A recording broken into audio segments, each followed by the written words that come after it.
Well, here we go. Monday morning. This is better, innit? This is just what we want. A bit of frost and a bit of dry weather. And some. This is just lovely. This is in for the weekly, I reckon. So that's all good. I hope everybody's all right. January's flying by now, isn't it? Now, one thing I gotta say is that the Salvation Army in Hale, that's the old Salvation Army hall, and they're starting their uh, social mornings on from Thursday the 11th, from 10 o'clock till 12. Come and have a nice cup of tea. There's a great group in there with Penny and Carol running it, of course. So be delighted to start off the new year packed out again. So that's from this Thursday, 10 o'clock till 12. So, all right, hope to see you there. Now, birthdays. We had Andre Le Breton's was yesterday. Barbara and Tuatha was yesterday. And also Alexander Roberts.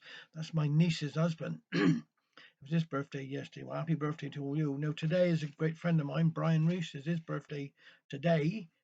Christine Chapman is today as well. Martin Phillips, and it's his birthday. So, now tomorrow, that's Tuesday, and Rosie Sutherland, yeah. So that's all the birthdays. I just hope everybody has a great, well, food. Look at this. Perfect. Absolutely perfect. Now, I'm going to do a little story today. This one's called Ben Hur.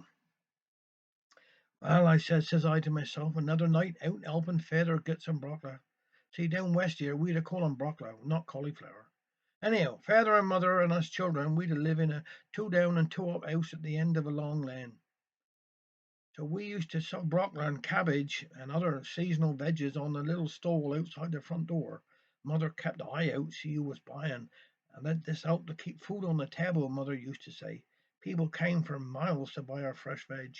Of course, when father come home from work and had his tea, right boys, he'd say, let's get some fresh veggies. I could never understand why we had to go out in the dark evenings in winter to get veggies. Father says that 'cause broccoli and cabbage have hearts, so 'tis best to cut 'em when it is dark, as to not to hurt them feelings. We always went into different fields every time, all over the place. My job was to hang on to the donkey and cart near to the gate and whistle if anybody was around. If anyone stopped to speak, I always say the donkey was having a rest. We'd load up the cart with our fresh veggies, take 'em home, tidy 'em up a bit, ready for the stall in the morning. But first job was when I got home was to make sure everybody had been down to the lave, not down the bottom of the garden, the bucket and chuck it. Remember 'em, Dewey? Because we stored all our fresh veggies in the lab overnight, so they was nice and fresh in the morning. One night out in the fields, father fell down, leg all blawed up like a quilkin. We'd had enough veggies, so home we'd a go. Next day father said, "'Tis time for Decky, my older brother and me, to start learning to drive donkey and cart." Of course Decky had a third eye, so he saw two of everything. "Hitch up the young un," said father. "That's Ben, the new donkey, and we'll take him down the lane for a good outing." Before we went, father hollered into the scullery at mother, "What's for tea tonight?" "Pasty," she replied. "Cor," I thought to myself, "I'll be waiting for that 'cause my innards is cracking." Donkey all harnessed up, father says, "I'll go with you, boys, to show you the ropes. Dicky, you do the first bit going down the lane." See, I was a bit flummoxed 'cause father had a clothes peg on his nose. "What's that for?" I asked father. "Well, see, boys, they've been spraying dung along these there fields and it affects my breathing." Faster we went, the worse the smell.